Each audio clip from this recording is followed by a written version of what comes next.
Doncs les retallades anunciades o les mesures econòmiques anunciades pel govern Rajoy les valorem de forma extremadament negativa. Em sembla que és impossible valorar-les pitjor.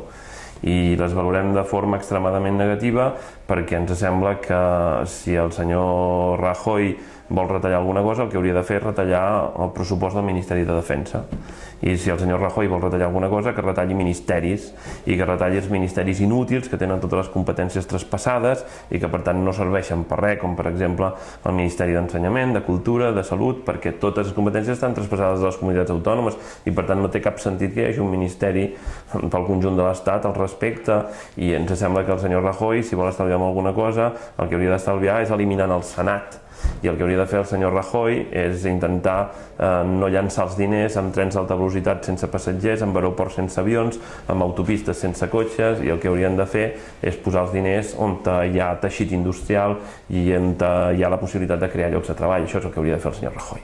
I si el senyor Rajoy hagués fet la feina que li tocava fer quan li tocava fer, en lloc de llançar diners amb trens d'alta velocitat sense passatgers, ara no caldria que augmentés l'IVA i per tant no afectaria de forma extremadament negativa els nostres conciutadans.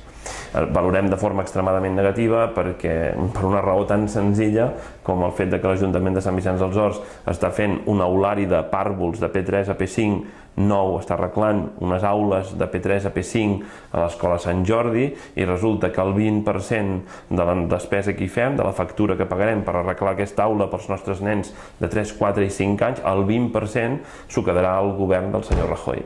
Ens sembla indignant que el govern espanyol ens prengui a través de l'IVA el 20% d'una factura que estem dedicant a cuidar els nostres nens de P3, de P4 i de P5.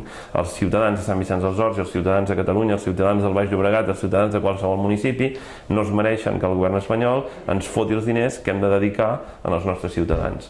Ens sembla indignant i per tant les valorem molt negativament. I el senyor Rajoy el que diu és que el que cal és estalviar amb regidors i reduir el número de regidors, molts dels quals no cobren absolutament res. On està l'estalvi en regidors que no cobren res? L'alcalde de Sant Vicenç dels Horts cobra 1.000 euros al mes, 1.000 euros al mes, això és el que estalviarem, va, que s'estalviïn amb sous de ministres i amb sous de presidents del govern espanyol, que estalviïn amb ambaixades espanyoles, que estalviïn les ambaixades espanyoles, per exemple, a l'Aràbia Saudita, amb una piscina s'hi han gastat 8 milions d'euros.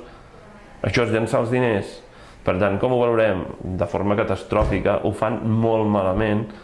El senyor Mariano Rajoy suspendria un examen parcial de primer de carrera d'Econòmiques. No en té ni idea.